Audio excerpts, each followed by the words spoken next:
Nice! Je sais pas si on s'en rend compte, Toi mais c'est aussi, ça. ultra raide. Va lâcher partout.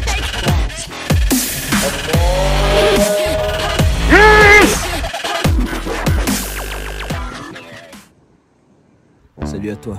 Aujourd'hui, j'essaie de me fabriquer un porte jerrycan. J'ai une super bonne idée. Honnêtement, ça l'a plutôt fait. Donc j'ai acheté quelques pièces, mais malheureusement, une fois que je suis retourné dans la voiture, j'ai décidé de me prendre à manger. Alors je me suis pris un KFC, ça faisait longtemps. Je retourne ma commande, 666. Ok, je lève les yeux, le pneu de mon véhicule crevé. Super. Alors pour l'instant, ce qu'on va faire, c'est tout simplement manger et réfléchir pour pas changer.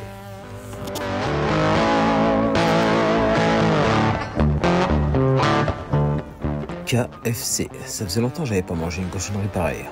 C'est vrai, il faut respecter son corps, je le dis souvent. Mais bon, des fois ça fait un peu du bien aussi de maltraiter. Après avoir mangé, j'ai appelé Active Assurance, chez qui je suis assuré depuis plusieurs années. Et vous savez ce qu'ils m'ont dit? Qu'ils ne s'étaient pas aperçus que mon véhicule était un camping-car et du fait que maintenant qu'ils le savent, ils résilient mon abonnement. Et cerise sur le gâteau, à la fin ils me disent que les conditions physiques du véhicule ne permettent pas à ce qu'il soit remarqué. Trop lourd, trop gros. Alors on reviendra pas. Tu paries? Bon, je m'en pose cette histoire pour pouvoir vous en raconter une autre. Je la reprendrai tout à l'heure. Un jour, j'ai un ami à moi qui a rencontré un gitan. Et il lui a demandé, il y a un truc que je comprends pas chez vous. Vous êtes tout le temps sur la route, mais vos voitures et vos caravanes sont toujours nickel. Elles brillent. Comment vous faites? C'est quoi le secret? Et le gitan lui a répondu, Dieu nous a donné la pluie. Alors on n'a rien à faire en station de lavage. Lorsqu'il pleut, on sort nos éponges et on frotte. Et ouais, tout simple. Au lieu d'aller en station de lavage 2 fois par semaine, puis après se plaindre qu'on n'ait plus de sous pour finir la fin du mois. Incroyable. Bon, ben, du coup, là, je suis en train de le suivre.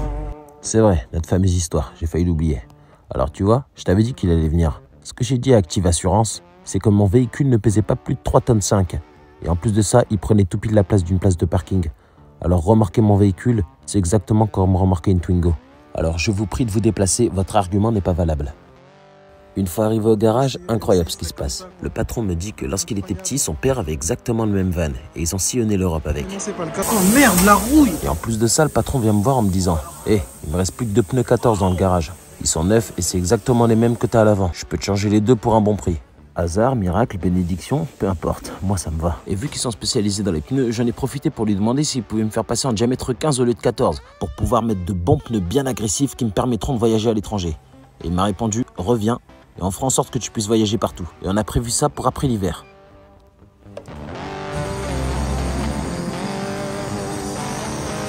Je pense que moi.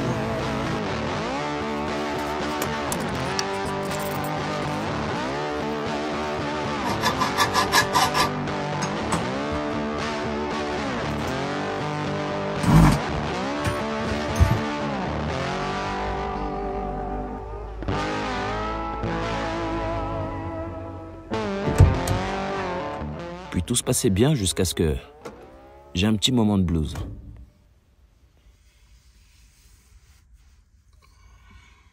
Ça me fait bizarre de me retrouver dans le véhicule. Plus les jours passent, plus l'odeur disparaît. Ça me fait bizarre. J'ai un sentiment de mal-être, mais en même temps un sentiment de bien-être. Parce que je ne rentre plus dans mon véhicule en m'inquiétant, en me disant est-ce que mon chien est pendu? Est-ce que mon chien a été volé? Est-ce que mes pneus ont été crevés? Parce que du coup, à force, parce qu'elle a aboyé toute la nuit, qu'elle a fait du tapage nocturne, entre guillemets, que les gens sont venus s'en prendre à mon véhicule. Est-ce que du coup, on me l'a volé? Est-ce que du coup, elle s'est enfuie? Est-ce que je vais devoir la récupérer à la SPA? Est-ce qu'elle n'a pas détruit tout dans le van? Est-ce qu'elle n'est pas morte? Tout ça, c'est des questions qui me tournaient dans la tête juste avant de rentrer dans le véhicule lorsque je rentrais du travail. Aujourd'hui, je ne me pose plus ces questions-là.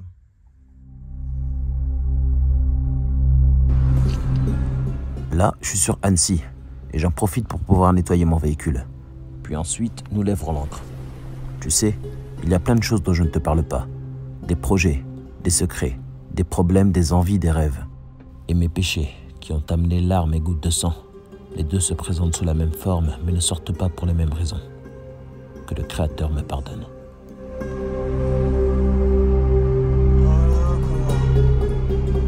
y a encore le plafond à faire, il y a du boulot. Tout grand chose. En tout cas, on est bien. Après m'être fait ce bon repas et l'avoir savouré devant une vue magnifique, une idée me traversa l'esprit. Ce que j'adore faire, avant tout dans la montagne, oui, il y a la randonnée, oui, il y a le ski, mais il n'y a pas que ça.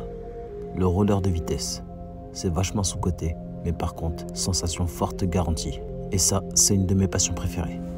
Donc c'est des rollers de vitesse, c'est pas des rollers classiques, c'est vraiment des rollers de... Donc c'est vraiment du sur-mesure, on ne les trouve pas ce modèle-là. Je les ai fait de sur-mesure du coup dans le sud de la France. Et ça c'est des roues spéciales pour la route, donc c'est fait justement pour le béton lisse. Et normalement avec ça, tu vas plus vite que les voitures.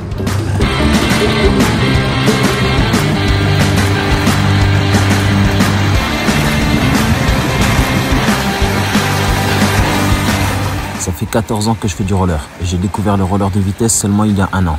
Et ce n'est que ma deuxième montagne que je dévale. Et je peux te dire que c'était la plus rapide. Et ce sport est ultra dangereux.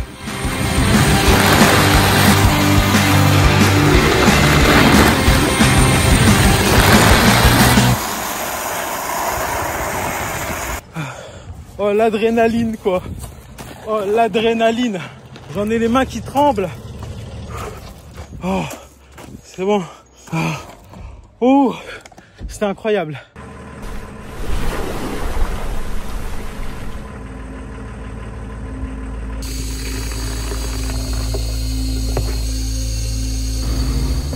Enfin arrivé chez moi, Châtillon-sur-Cluse.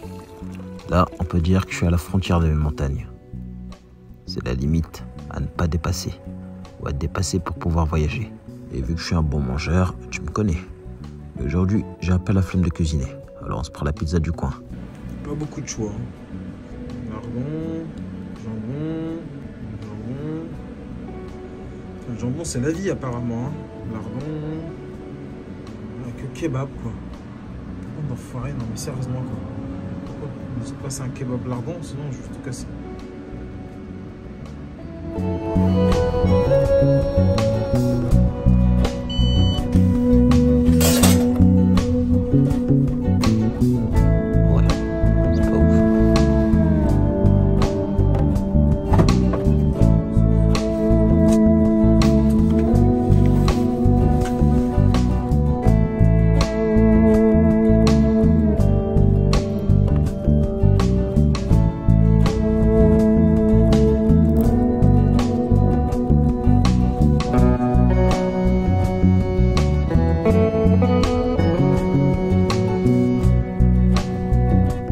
Après m'être réveillé, je n'ai même pas pris le temps de déjeuner. D'ailleurs, j'y ai même pas pensé, que je me suis tout de suite mis à bricoler. J'ai vraiment envie de terminer ma table. Et quand il y a une chose qui me tourne dans la tête, ça a du mal à sortir. Puis ensuite, je suis allé sur Divonne-les-Bains. J'avais 2-3 trucs à faire là-bas. Et j'en ai profité en même temps pour pouvoir changer les feux de mon véhicule. Mais bon, le pas de vis était tellement rouillé que j'ai même pas réussi à y faire. C'est pas grave. Comme d'habitude, je commence un truc dans ce van et j'arrive jamais à le terminer. Psychologiquement, c'est dur. Puis juste après, je sais pas si vous vous souvenez des skis dont je vous avais parlé. Mais je me suis mis du coup à les visser, ça me fait des petites étagères. Aujourd'hui, il faut absolument que je bricole. L'hiver approche. Alors je dois faire une cloison qui me sépare le côté habitacle et le côté conducteur du van. Et il n'y a pas mieux que ça pour me protéger du froid des vitres. Bien sûr, avec une porte entre deux. J'ai acheté tout ça, ça m'a coûté une blinde. Bref, là, je vais chez Sixtine et Christophe. On va boire un coup.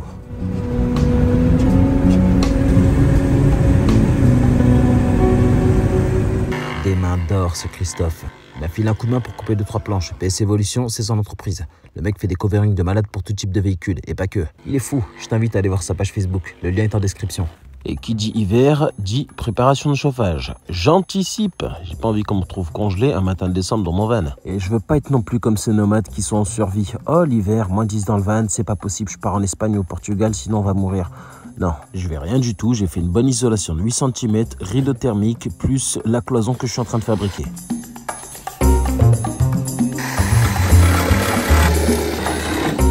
Et en voilà le résultat. Bon, je me suis un peu pris la tête avec quelques trucs, mais bon. Il n'y a pas tout qui est terminé, mais le principe est là. Je dois encore isoler entre deux. Et ça va être bon. Mais en gros, voici. Puis je dois encore mettre une poignée.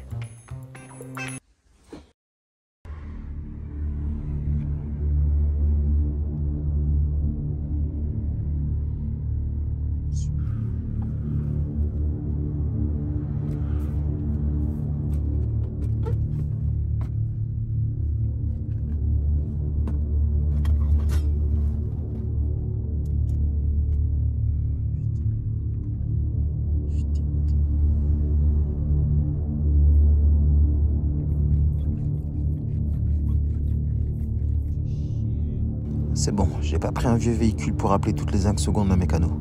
Alors c'est mort, j'appellerai pas de mécano et je me débrouille comme je peux. Je tente et on verra ce que ça donne. Je regarde comme un fou.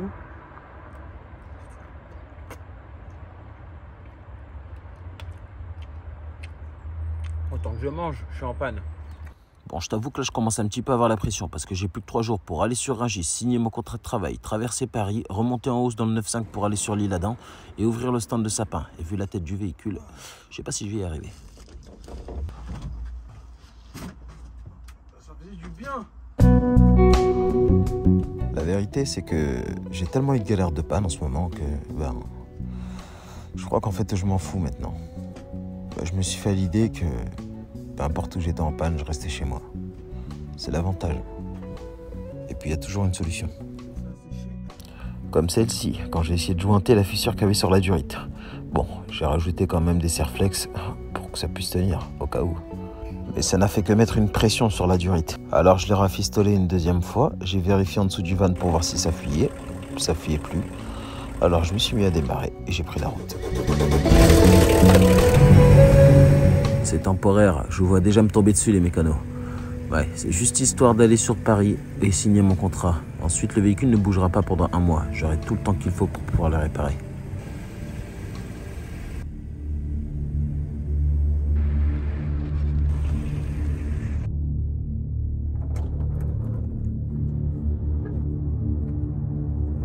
Fais chier la van life. Et là, je te parle de la van life, pas de la van week-end. Super. J'ai les mains toutes trempées. Bon, alors j'ai tout simplement remis de l'eau et j'ai repris la route. Des fois, faut faire simple. Quand t'as pas trop le choix. Je vais pas me mettre à rafistoler un truc ici alors que si ça se trouve avec la pression de l'eau va me péter dans les mains. Il est déjà assez fissuré comme ça, je vais pas le toucher.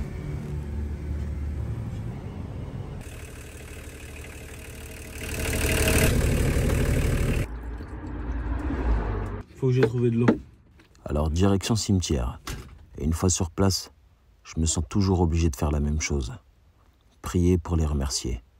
Prier pour ceux qui ont été oubliés, car je ne me vois pas partir d'ici en leur prenant de l'eau sans les remercier. Honnêtement, j'aurais comme une impression de les voler.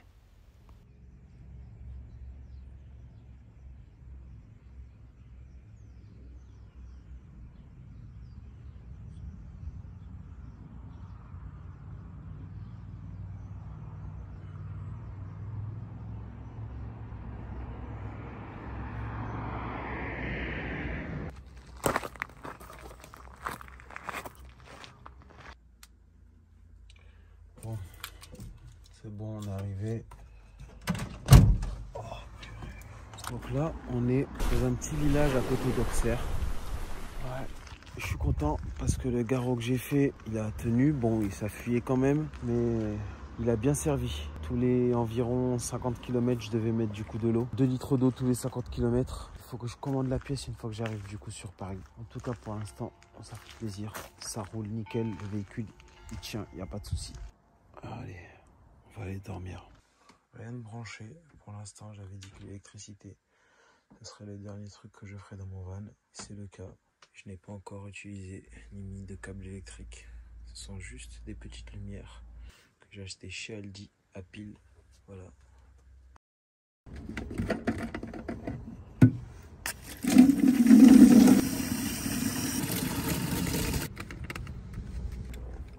Comme à chaque cimetière, je prends un temps pour pouvoir remercier les morts.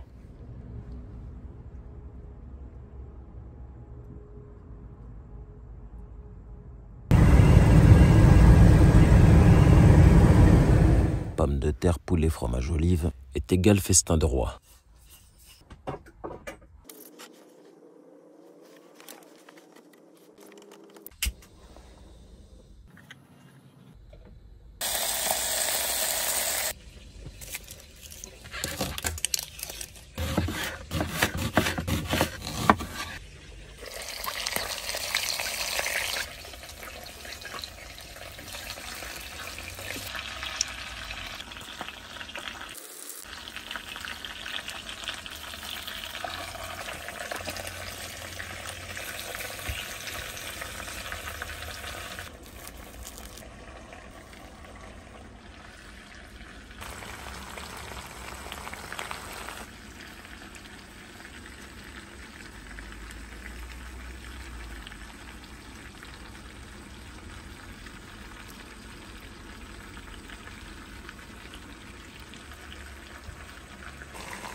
destin de roi. C'est puissant. Je mange face au McDo pour manger mieux que le McDo et moins cher que le McDo. Et pourtant, je pensais l'avoir réparé cette durite. Apparemment non. Je pourrais plus. On en a marre, cette durite, on en a marre. J'ai acheté ça. C'est imbibé de prix, c'est n'importe quoi. Mon matos que j'avais fait moi-même, fait maison, fonctionnait beaucoup mieux. Là, j'ai fait 5 km, j'ai perdu 5 litres d'eau. Là, je sais pas quoi faire. Là. Je suis à 45 km, là, je sais pas quoi faire. Putain. Oh là là là là. Dur. Qu'est-ce que je vais faire? Après avoir essayé de faire fondre le plastique avec un briquet pour pouvoir ressouder la fissure, j'ai vu que ça avait un petit peu fonctionné. Alors je me suis dit, c'est bon, là je veux plus que ça coule, alors j'ai décidé de le finir au réchaud.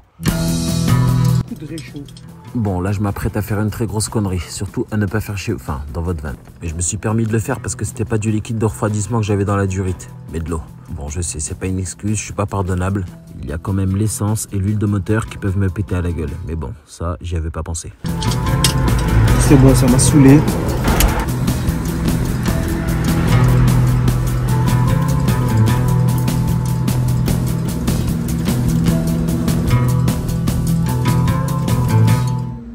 Je l'ai fermé, mais en fait, là, quand j'appuie là, j'ai pas de sous là, pour appeler une dépanneuse. Non, c'est mort.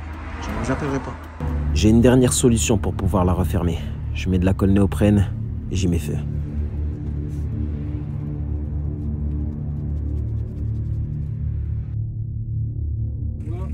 J'en peux plus. J'ai même plus envie de filmer.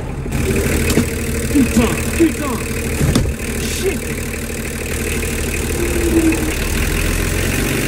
Bénédiction, chance au hasard, voilà comme tu veux, mais en tout cas, j'ai trouvé un garage vintage qui était juste à côté, à moins de 10 km. Alors j'ai pris le risque parce que le propriétaire m'a dit qu'il avait de quoi m'aider. Mais j'avais oublié qu'il n'y avait qu'un seul pas entre vintage et bobo.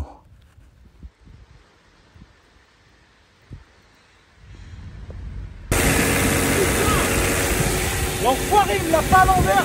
Dégoûté. Et je peux t'assurer que l'eau d'une voiture, c'est tout sauf froid. C'est bouillant et quand je roule, ça me brûle la peau. Incroyable. Une fois que je suis arrivé au fameux garage, un garage à l'ancienne, que des anciens, et en plus de ça, super sympa. Du coup, je me suis dit, je vais leur filer un coup de main, vu qu'ils m'ont pris sans rendez-vous. Alors j'ai mis la main à la pâte, j'ai retiré moi-même la pièce, je l'ai donnée, il l'a soudée avec un soudeur à plastique, et par-dessus, il a mis de la colle bicomposant.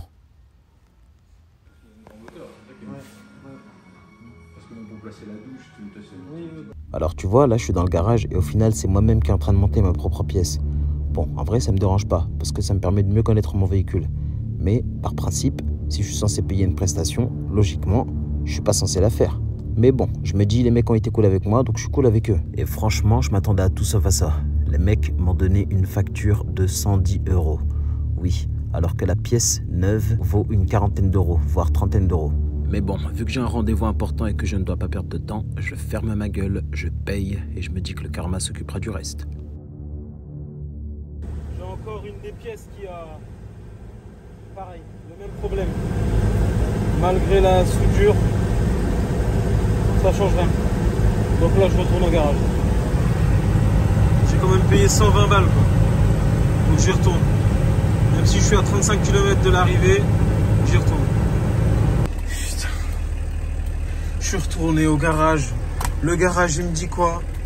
Qu'ils sont en pause, que je devrais repasser demain. Je lui dis mais écoute, j'ai payé quand même 110 € pour au final me retrouver dans la même situation. Avec le truc qui est percé là. Me retrouver dans la même galère. Et il me dit quoi? Il me dit écoute, passe demain. Je lui dis mais c'est pas possible. Demain je commence à travailler. Je travaille non-stop pendant un mois. C'est pas possible. Je vais être dans le 95 demain.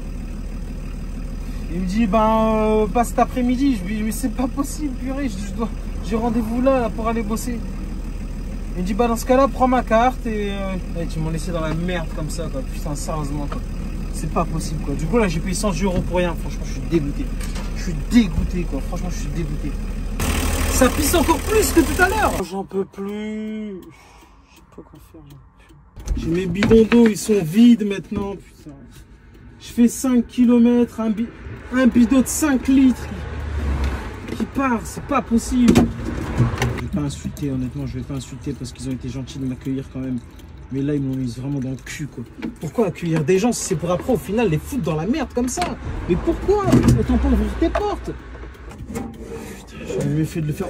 Le truc que j'avais fait moi-même marchait mieux que le rafistolage du garagiste, sérieusement, quoi. Putain, c'était bien beau, hein, toute son art, mais ça servait à rien. Les bouchons de Paris, c'est pas une partie de plaisir, hein. Ok, je suis arrivé à destination, malgré les complications. Donc du coup, je vais travailler pendant 1 mois. Je vais vendre les sapins. Oui, voilà, c'est un peu contre mes principes. Mais bon, j'ai besoin de cette somme. Donc, alors, je serai du coup payé 110 € par jour.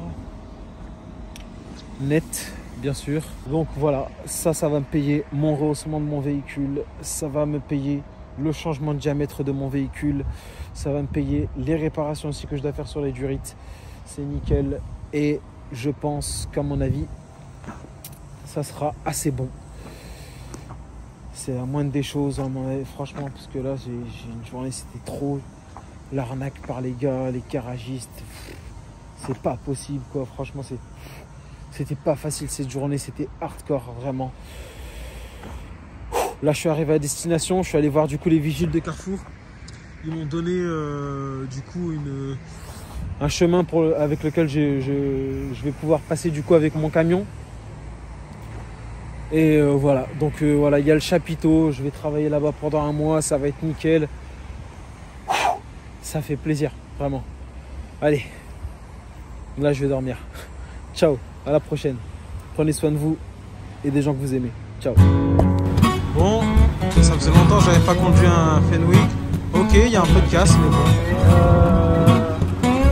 Voilà, et le camion, il est ici.